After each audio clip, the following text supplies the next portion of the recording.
is to interrupt you. Thank you. All right, so here I have this example, 4 tan squared theta plus 5 tan theta is 6. And I want to solve this example, and I want to solve on the interval from 0 to 2 pi, but I'm going to need a calculator for this one. So I'm going to put a little alert on the side, calculator. Now to solve this, it is a quadratic type. So to solve it, I'm going to get this one set up in what looks like more of a standard form. So I can go ahead and factor. You also want to make sure you get it equal to 0, because when we solve by factoring, key concept is it has to be equal to 0 first. Now, factoring, a C method and all that jazz, you want to make sure that you're doing that correctly. I'm not going to go over that right now. I am just going to kind of try and factor in my head. So if I use a 2, I could be wrong. It could be 4 and 1, 2 and 2, 6 could be maybe say 3 and 2. 3 and 2 is 6, 2 and 2 is 4. That won't be that great. 6 and 2 is 12. No, no, no. If I use 4 and 1, 4 and 1. So I can do 4 and 2 is 8. And then 1 and 3 is 3. And then I could get a 5 from that. Okay, that will work. So that means I will have positive 8 on my outer, negative 3 from my inner, negative 6, yes, 4 tan squared, yes, 8 and minus 3 is 5, winner, winner, chicken dinner. Okay, factored, so kind of did it the old guess and check way.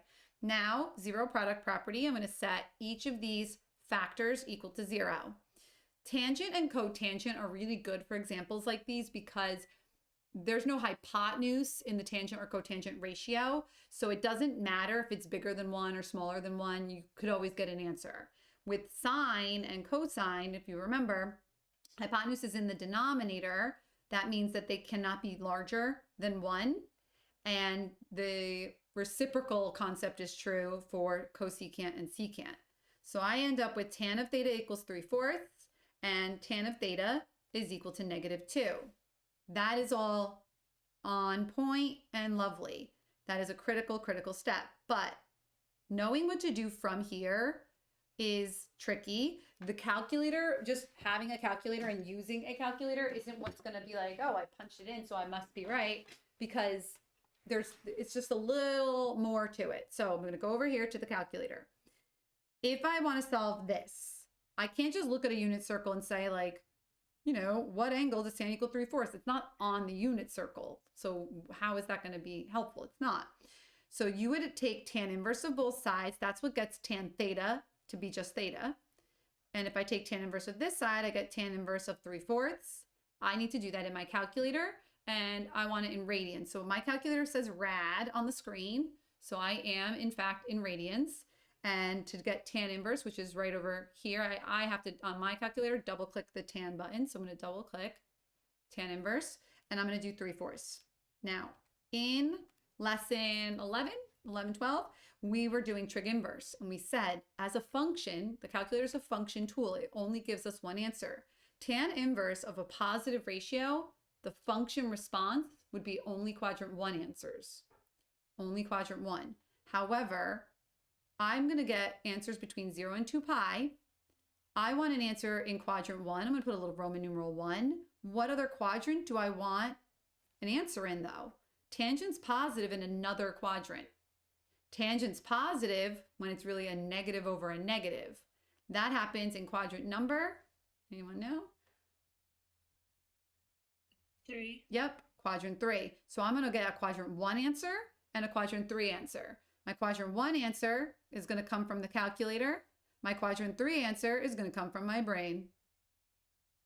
Okay, so enter, and I get my quadrant 1 answer, 0.6435, whatever. I'm going to put a little squiggle because guess what I just did? I had to round. I couldn't write the whole entire thing. I had to round. How else do I know that that's in quadrant 1?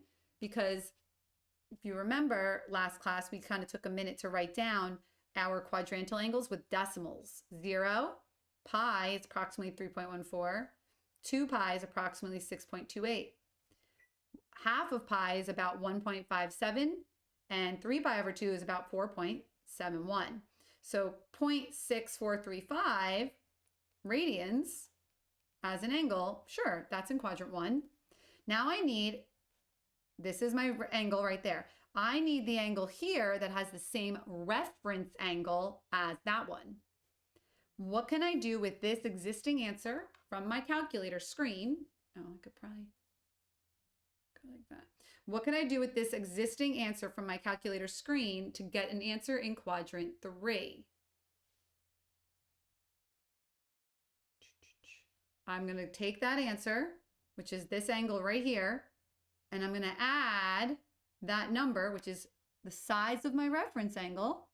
I'm going to add it to pi. So I'm going to do plus pi. I use the pi button, equals, and then I went 4 decimals. Maybe I go 4 decimals again. My quadrant 3 is 3.785. Careful, 1 and a little squiggle. And I'm going to put a little note for myself. And I'm going to say it was 0.6435 plus pi, or pi plus that, whatever. It doesn't matter which way we think of it, okay? So it's that angle, but it's here because it would be opposite over adjacent, negative over negative. I would get the same answer, okay? Here I'm going to do the same idea, but I'm going to get answers in 2 different quadrants. Your directions do not match your calculator's understanding of trig. It's going to be a little weird when it's negative. So if I do tan inverse of a negative in the calculator, back in lesson 11, when we did tan or sine or cosecant inverse of negatives, as a function, it gave us our answers in quadrant -1. You know, if you start at 0 and go backwards into negative pi over 2. So we have a few options here. First thing, take tan inverse of both the sides. Theta equals tan inverse of -2. Before I put it in the calculator, I'm going to just kind of write down theta equals the way I did over here. I'm going to need that squiggle again, and theta equals again. Which 2 quadrants will I look at for a negative number for my opposite over, this is opposite over adjacent. It's -2 over 1 or 2 over -1. This is my ratio, and I'm solving for an angle. Which two quadrants is tangent going to have negative ratios in? We just said it was positive in 1 and 3. So which 2 quadrants is it negative in? You could just shout out if you know.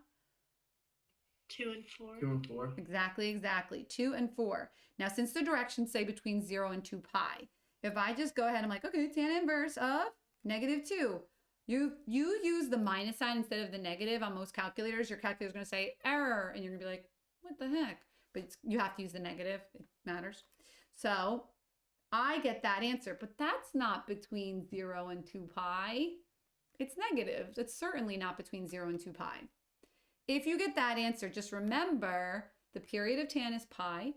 I could just add pi to this and then add pi again, and I'll get the next 2 answers. Because -1.1 is somewhere in here, because this would be -1.57. If I add pi, bam, I'll be in quadrant 2. If I add pi again, bam, I'm in quadrant 4. Add pi again, bam, bam, forever. So if I needed all solutions, I could just put plus pi n, done. But I want, somewhere over here, sorry, my directions are a little covered up there, I forgot. I want between 0 and 2 pi, okay? So since I want between 0 and 2 pi, I'll move that text right now. I need to kind of ignore, let me get this out of here, I wrote it out anyway. I need to kind of ignore that negative answer and use the negative answer to help me get my other answer or whatever. So my calculator tells me, according to the calculator, I get -1.107 for theta, but we don't like that. It's not between 0 and 2 pi. We are sad. If I add pi to that in the calculator, plus pi, enter, 2.034, that's in quadrant 2, between 1.57 and 3.14, winner, winner, chicken dinner. So 2.034 0.034. Just trying to be consistent. Oh, and I used 4 decimals there. Well, that wasn't good. I could do that. I was trying to use 3, right? Oh, no, I did use 4. So I guess I could do another 4. Sorry, I'm not being consistently inconsistent. And another 4. Great. Okay, so there's my quadrant 2 radian measure. It's a decimal because it's not on the unit circle. And then quadrant 4, and because it's tangent, this doesn't work with sine and cosine the way they line up. I'm going to add another pi on the side. I get 5.1760. 5.1760. And that's definitely between 4.71 and 6.28. So that would be my quadrant 4 answer. So here we go. Your brain has to do a lot of work on these, even though they could be calculator questions. Super, super important type of example. I know it's a little squishy, but I'll post this video for you guys to give you some thought. And then on the homework, I asked you guys 21 to 26. And you are going to use this concept on 25 and 26. Okay? So this concept on 25 and 26 is going to help you out. You might have to look back at your notes for lesson 11 and kind of cross-check it with the calculator. Where is it giving you the answers? If it's a function, taking the inverse of a positive ratio or a negative ratio, blah, blah, blah. I'm going to take a lot of time going over these. So if you have questions, just write them down. But these are the 4 answers. And I believe, let's see what we got here. So the answers I got from Bianca actually in class were good. She did do it correctly. She got that calculator answer and she got that one, but she just didn't fully connect all the dots between 0 and 2 pi. So 21 to 26 we're doing for homework. Same directions, part A and part B, general solution and answers between there. If this is confusing, put a thumbs down on the video if you watch the video on YouTube, and if it is crystal clear and amazing to you when you watch it, give it a thumbs up. But otherwise, if you're fuzzy, put a thumbs down. It's fine. I get like an alert, and then I'm like, this is what we need to practice. Okay? So hope that was helpful.